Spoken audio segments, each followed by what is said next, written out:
Es un placer, queridos hermanos, encontrarnos en una nueva ocasión para revisar juntos nuestro estudio de la revista La Atalaya de julio del 2021. Este es el que tiene que ver con septiembre 13 al 19. Y el tema del artículo es Fomentemos la paz y no las competencias. Es el artículo de estudio número 28. Revisando nuestro texto temático de este artículo es Gálatas capítulo 5, versículo 26. No nos volvamos egocéntricos, fomentando competencias entre unos y otros y envidiándonos unos a otros. En cuanto al avance de este artículo, dice así: así como las pequeñas grietas pueden debilitar una vasija de barro, el espíritu competitivo puede debilitar una congregación. Si la congregación no está fuerte y unida, no puede ser un lugar pacífico para adorar a Dios. Este artículo analizará por qué no debemos pensar que somos mejores que los demás y qué podemos hacer para fomentar la paz en la congregación. Tenemos 19 párrafos de estudio.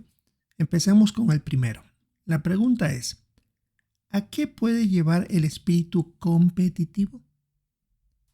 A hacer lo que sea con tal de parecer mejores que los demás. Por ejemplo, se pueden llegar a prácticas despiadadas, en el caso de jugadores hasta lesionar a los demás, o alguien que tiene que hacer algún examen para ser aprobado, hacer trampas.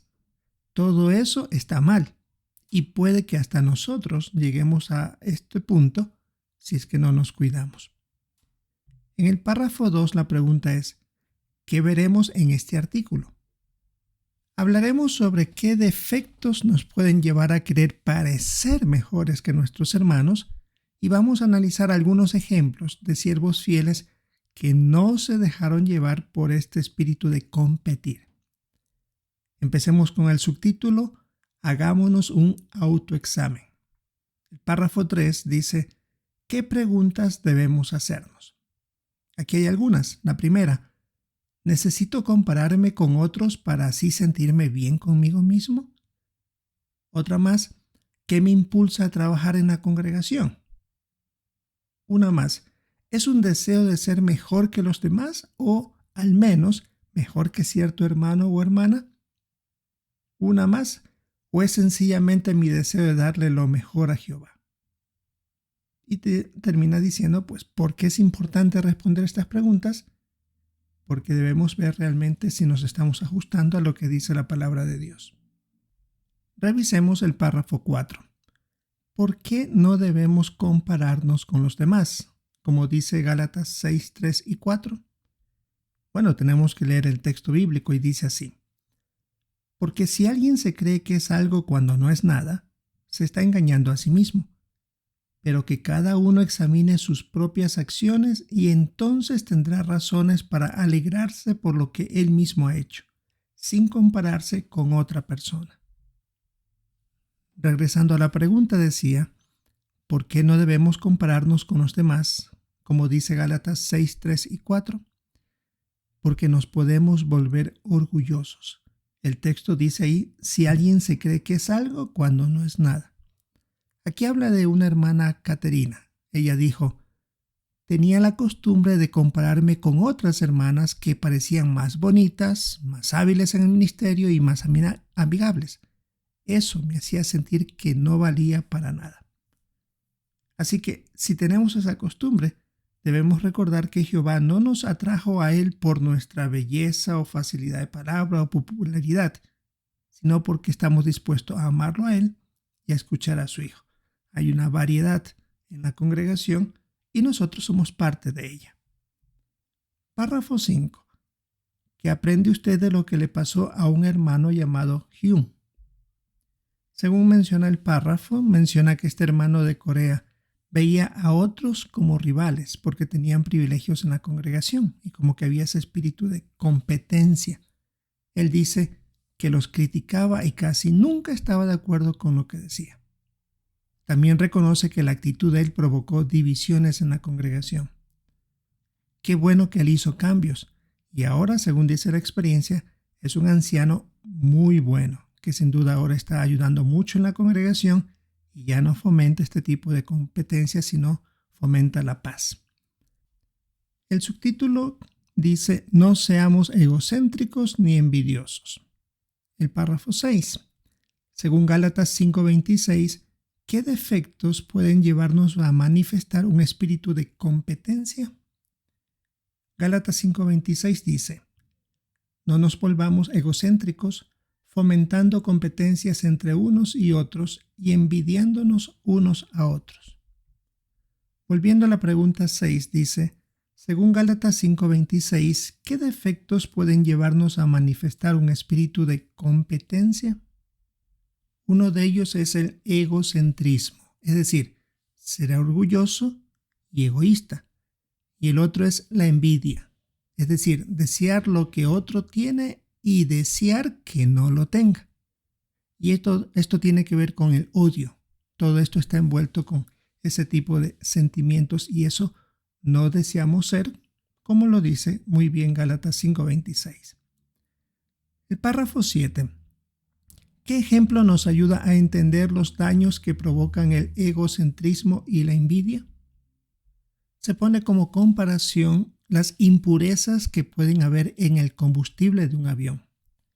Estas, aunque tal vez sean muy pequeñísimas, pueden tapar los conductos de combustible y hacer que los motores pierdan potencia justo antes de aterrizar o puede el momento de elevarse.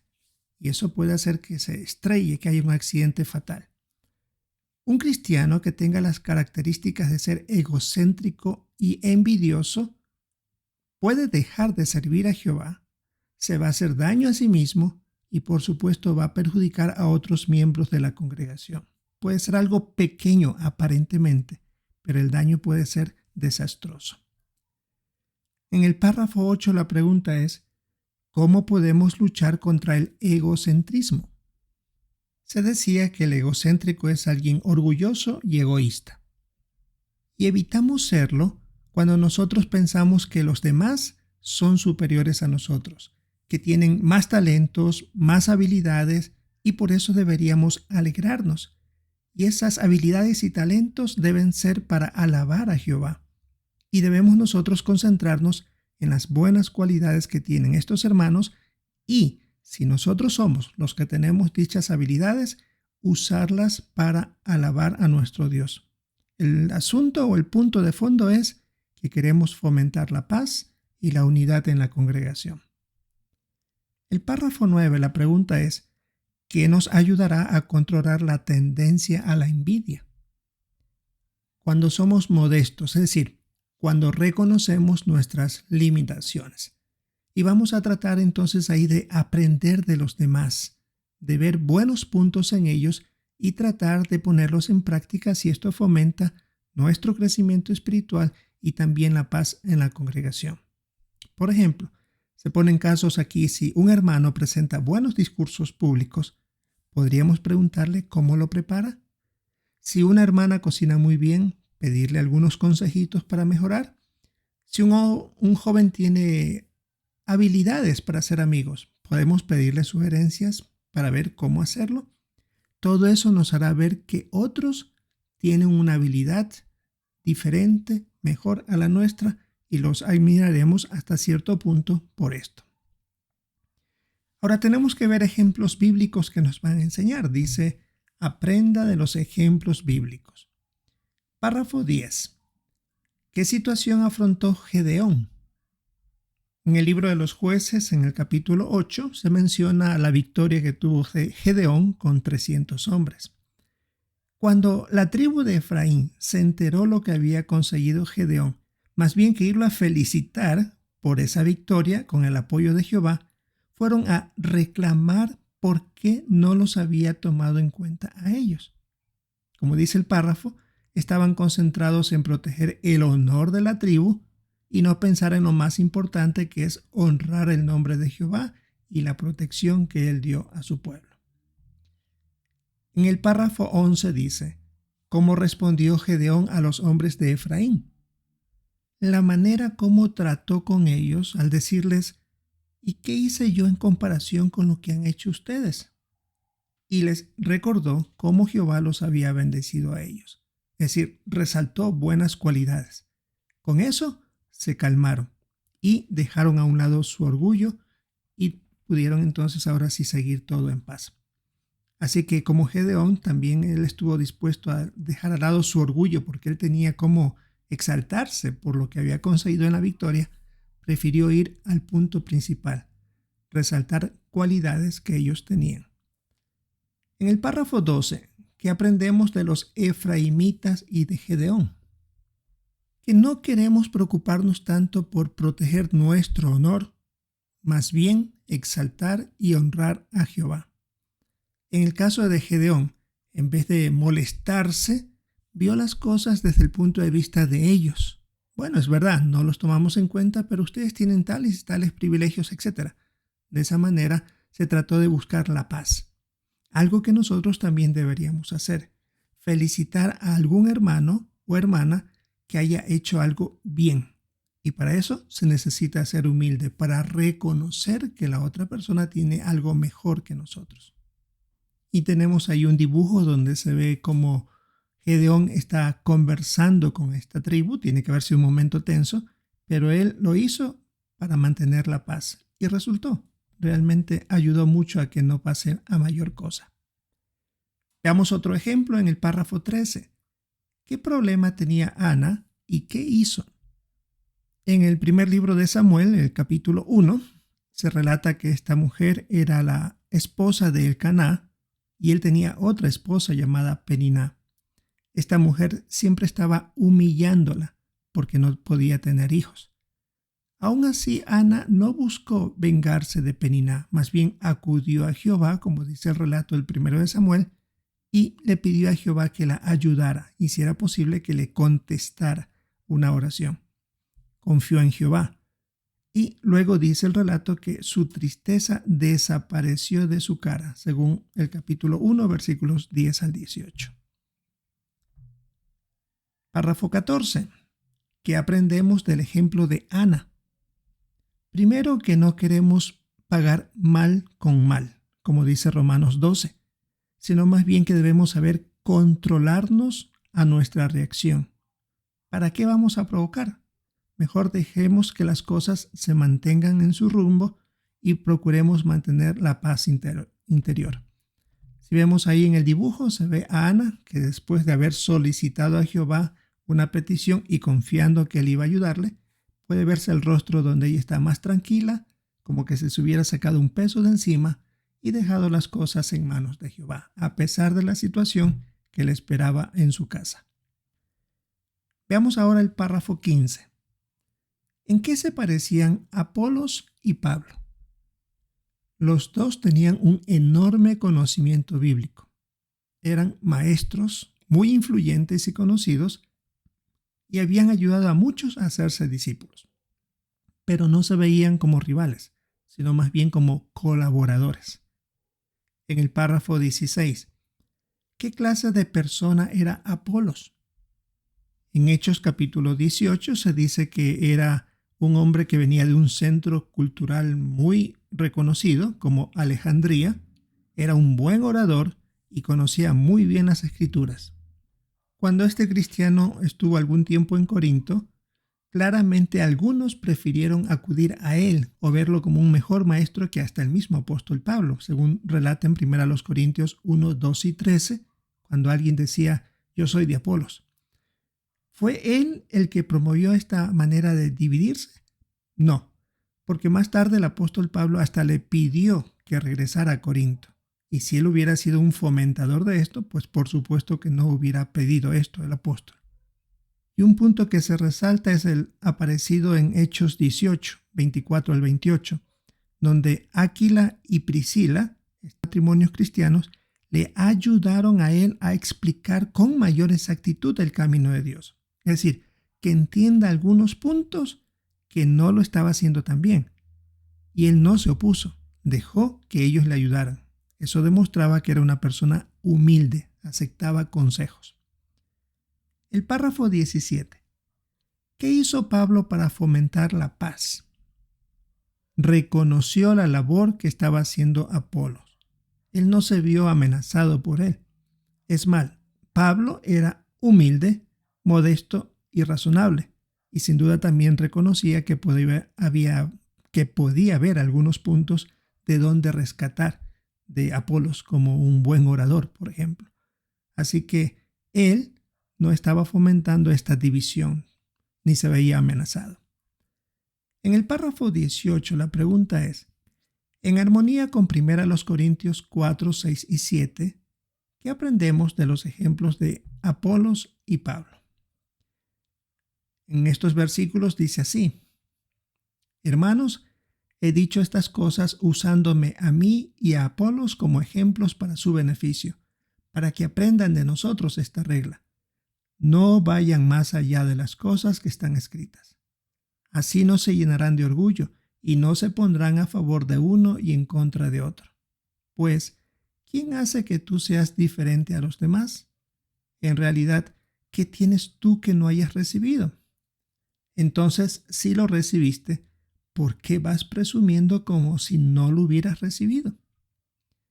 Volviendo a la pregunta 18, en armonía con 1 Corintios 4, 6 y 7, ¿qué aprendemos de los ejemplos de Apolos y Pablo?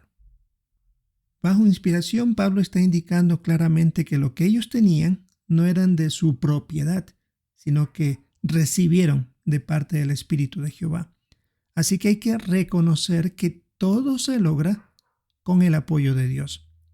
Además, esto nos enseña que mientras más responsabilidades tengamos en la congregación, más debemos fomentar la paz y la unidad, y siempre dirigir la enseñanza a la Biblia e incentivar a imitar a nuestro modelo, que es el Señor Jesucristo. Y hay que reconocer que ese modelo de Jesús jamás falla. Párrafo 19. ¿Qué puede hacer cada uno de nosotros? Y debemos ver el recuadro: no fomentemos competencias. Como menciona 1 Pedro 4:10, si tenemos un don, usarlo para servir a los demás. Cualquier cosa que parezca pequeña, pero fomente la paz, debemos realizar dentro de la congregación. Queremos nosotros fomentar la paz en la congregación y la unidad que tanto se desea. En el punto de no fomentemos competencias dice así: sin darnos cuenta, podríamos contribuir a fomentar un espíritu de competencia en la congregación. Esto podría pasar si hiciéramos comentarios inapropiados sobre quién es el mejor orador, quién hace los mejores comentarios o cuál de los precursores es el mejor de todos. Quizás comparemos a un anciano con otro que tenga habilidades que nos gustan. Pero los ancianos son seres humanos imperfectos. Y si uno de ellos ve que siempre lo están comparando con otro, puede empezar a verlo como un rival. Eso haría mucho daño a la congregación. Así que nuestras expresiones también pueden afectar a otros. Ahora tenemos las preguntas de repaso. ¿Qué contestaría? La primera es: ¿por qué debemos hacernos un autoexamen? Porque queremos que haya paz en la congregación y no un espíritu competitivo. Por eso no debemos compararnos con otros, más bien trabajar para fomentar dicha unidad. Queremos darle lo mejor a Jehová y que vea que nosotros contribuimos para que esto progrese. La segunda pregunta, que nos ayudará a no fomentar un espíritu competitivo. No queremos ser egocéntricos ni envidiosos, es decir, no queremos ser orgullosos y egoístas y no desear lo que otros tienen o desear que no lo tengan. Más bien queremos pensar que los demás son superiores a nosotros. Y si tenemos talentos y habilidades, queremos usarlos para promover la unidad y la paz de la congregación. La pregunta final del repaso es: ¿qué le han enseñado los ejemplos de Gedeón, Ana, Apolos y el apóstol Pablo? Bueno, cada uno puede tener una opinión diferente, pero algo así podría ser que queremos mantener la calma y ver las cosas desde la perspectiva de los demás, como lo hizo Gedeón. También queremos controlar nuestras reacciones y dejar las cosas en manos de Jehová, como fue el caso de Ana. No queremos promover divisiones a pesar de tener dones que hemos recibido y queremos ver a otros como los que pueden aportar para el crecimiento espiritual de muchos y por supuesto apoyarlos, como sucedió en el caso de Apolos y del apóstol Pablo. Sin duda un artículo que nos ayuda mucho a todos a pensar seriamente cómo estamos actuando y si hay que corregir, pues lo haremos. Es lo que teníamos que revisar para esta semana del 13 al 19 de septiembre en nuestro estudio de la revista La Atalaya. Recordamos el tema es Fomentemos la paz y no las competencias, el artículo de estudio número 28. Así que tenemos ahí algunas ideas, sugerencias para poder participar con nuestros comentarios el fin de semana. Esperamos, si es la voluntad de Jehová, encontrarnos en una próxima ocasión.